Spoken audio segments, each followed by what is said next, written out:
Welcome to the future of factory automation. This program is a broadcast of a Japanese podcast that has been translated into English using Notebook LM. Yeah, it's always fascinating, isn't it? How even in these really high-tech environments, you still find all these uh, human customs, little quirks. Absolutely. Yeah. And that's exactly what we're getting into today. We got this great question from a listener, radio named Tita-san. Ah, And it really made us think. Tita-san asked, basically, do you have personal rituals or routines at work? Things you're particular about. They gave examples like, cleaning before starting or maybe bringing way too many tools, even for just a quick site check. right. It's a good question. Makes you consider those habits. It really does. It got us thinking about unique workplace habits, maybe even, slight superstitions within factory automation. Tita-san wanted some interesting insights, and I think we found some pretty fascinating stories to share. And it taps into that sort of basic human need for order, maybe a sense of control, even when you're dealing with complex machines. These little personal touches, they seem to offer some reassurance. Okay, so let's dive in. I'll start with one I do myself. It's almost second nature now, the finger-pointing confirmation. Hmm.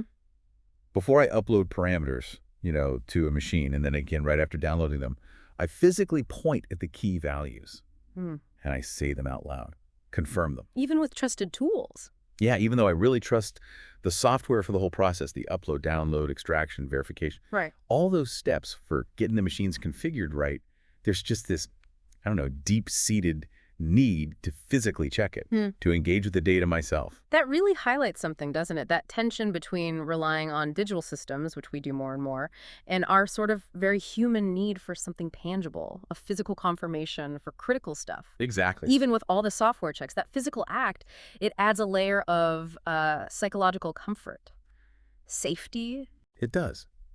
So thinking about your experience working internationally, what kind of workplace rituals have you come across? Well, it's interesting how diverse these things are culturally.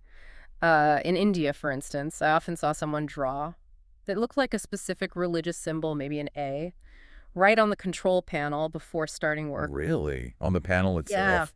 The context there, it's very much about seeking blessings, for a safe start, a successful operation. You definitely wouldn't find that in the operator's manual. No, indeed not. Yeah.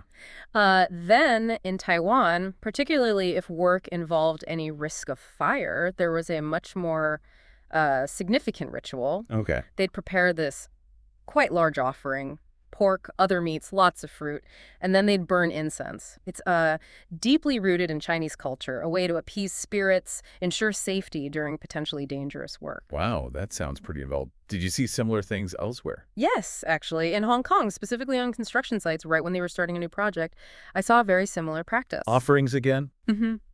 Bringing pork, fruit, praying for safety, good fortune for the project. You see it across different cultures. This fundamental human impulse to try and, manage uncertainty, Yeah. to ask for good outcomes, especially when there's risk involved. Right. The rituals themselves differ, obviously, but that underlying psychological need for some control, some reassurance, that seems pretty consistent. It makes you think about the Japanese equivalents.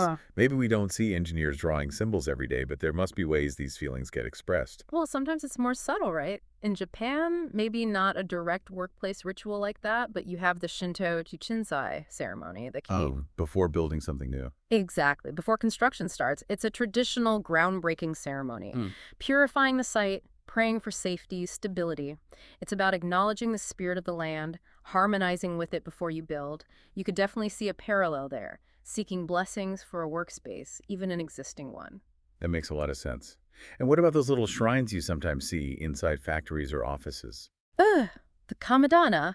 Yes, those small household altars are pretty common in workplaces here, too. Right, they look like tiny houses. Usually, yeah. With a Shinto amulet inside. It's a dedicated space to honor local deities or spirits. So people actually, take a moment to pray at these inside a factory. Oh, absolutely. Especially around New Year. There's a practice called Kamidana Ore, Seisi. People pay respects, offer prayers for the year ahead, hoping for safety, prosperity in their work. It just underlines that same persistent desire for well-being at work, much like the maybe more overt rituals we saw elsewhere. It really does highlight that shared human need for for reassurance, doesn't it? Even when we've done everything technically possible, followed all the procedures, there's still that feeling, that reliance on, well, luck or something beyond our direct control. Precisely. It's acknowledging that, yeah, expertise and careful procedures are vital, but there are always factors outside our direct grasp, and that's where these rituals can step in, giving that psychological sense of comfort, maybe a bit of control. You mentioned a specific custom in Hong Kong earlier involving red envelopes. Right. It's interesting how beliefs become tangible actions. So if a group from a Hong Kong company was traveling together, maybe on a business trip, it wasn't unusual for the most senior person to give red envelopes to the younger colleagues. Money inside. Usually a small amount, yeah. But it wasn't just about the money, it was a gesture, a wish for safety, for good luck on the trip. That's a very sort of concrete way to express care. How does that compare to, say, Japanese customs? Well, in Japan, maybe the emphasis is slightly more on personal talismans, like omamori. The amulets from shrines and temples. Exactly. You buy them, you carry them for protection. It kind of aligns with the Shinto idea of spirits being, present everywhere and everything. So maybe less of a direct exchange for luck and more about carrying personal protection. Interesting distinction. And you also mentioned a daily ritual you saw in India. Yes, this was quite striking. The daily morning practice of drawing these sometimes quite intricate patterns with water on the floor, but sometimes even on the front of the control panels themselves. With water. Yes. It was a beautiful tradition. I haven't seen it as much recently. Maybe it's less common now, but it was certainly something I saw frequently back then. It paints such a vivid picture. It's easy to fall into stereotypes about different nationalities at work. Yeah. Have you run into any funny ones? Oh, absolutely. You hear things, right. It raises that point about how we sometimes generalize. I've definitely heard some lighthearted ones, like the idea that Indian engineers just get touchscreens instinctively, or that, European engineers handle equipment with extreme, almost exaggerated care. Okay. But of course, you have to remember these are just broad generalizations, right? They don't really reflect individual skills or how people actually work. More for a bit of fun. Definitely more for a chuckle. Ugh. Okay, let's shift gears a bit. Back to the practical side of Tito-san's question about bringing extra tools and being particular. What are some of your personal must-haves when you're heading out to a site? Fieldwork stuff. For me, it really boils down to redundancy. I had a former boss, German guy, who always said, you need a backup most when you don't have it. Sounds about right. It really stuck with me. So, cables. I always carry a comprehensive set of USB cables, A, B, C, mini, micro. You just never know what connection you'll find. Mhm. And another thing, maybe slightly unusual, is a foldable helmet. It's surprising how often that basic safety item gets forgotten or isn't available. Oh, a foldable one. That's smart. I can definitely relate on the cables, though. Mine's like a mobile USB museum. A, B, C are non-negotiable. Then I've got my trusty 9-pin adapter for older serial stuff. Ah, the classics. Definitely. A good 5-meter LAN cable, a USB tester, super handy for quick checks, and, of course, essential screwdrivers. Oh. And I always pack a cross LAN cable. Always. Ah, the cross cable, a veteran's tool. Not needed often these days, but when you need it. Exactly. Most cables now are straight through, right? Connecting different devices, like a PC to a switch. But every so often, maybe with older gear or a direct link, you absolutely need that cross cable to connect two similar devices directly. Like two older PCs talking directly. Yeah, and I've been caught out with that one before. It's painful. And finding a short cross cable, forget it. So my workaround is a short female-to-female connector and a longer straight cable. Works at a pinch. Necessity is the mother of invention, as they say. So yeah, cables are key for me too, just having backups. But I'm generally okay sharing things like helmets, PPE. How about you? Gloves are my line. I really prefer using my own gloves. But helmets, other shared gear, I'm usually not too fussed. Honestly, my main reason for bringing everything but the kitchen sink is, well, I can be forgetful. It's just less stressful for me to know I have it than to worry later if I packed the right thing or who used that shared hard hat last. That feeling of being self-sufficient, it's important too. That's a very practical approach. Okay, slightly different angle now. What about workplace annoyances? Things that just get under your skin on site. Things to avoid for a smoother job. Oh, my number one pet peeve. Hands down, it's arguments between the electricians and the mechanics. Ah, the classic fear. It just grinds everything to a halt and creates bad feeling. Another one, maybe a bit weird, but surprisingly common in really tough, long jobs, arguments over cardboard. Cardboard. Yeah, people using it to make makeshift beds or mats, when they're working in really basic, maybe uncomfortable conditions. Resourceful, but can lead to friction. But really, the main principle is just avoid pointless conflict. We're all there to get the job done safely, right? Absolutely. That collaboration, understanding different roles on site, it's crucial. What about your personal mindset? When you're facing a tough situation in the field, how do you approach it? I try to aim for what I sometimes call a mind of emptiness. It sounds a bit zen, maybe. But it's about trying to focus purely on the tasks for that day, completing them safely, not getting overwhelmed by everything else. Staying present. Yeah. And also just trying to see the situation objectively. Managing my own expectations helps avoid frustration. I remember Mr. Iwata, a former president I really respected, once told me something insightful. Oh. He said that often misunderstandings aren't because the other person doesn't understand, but because the explanation wasn't sufficient.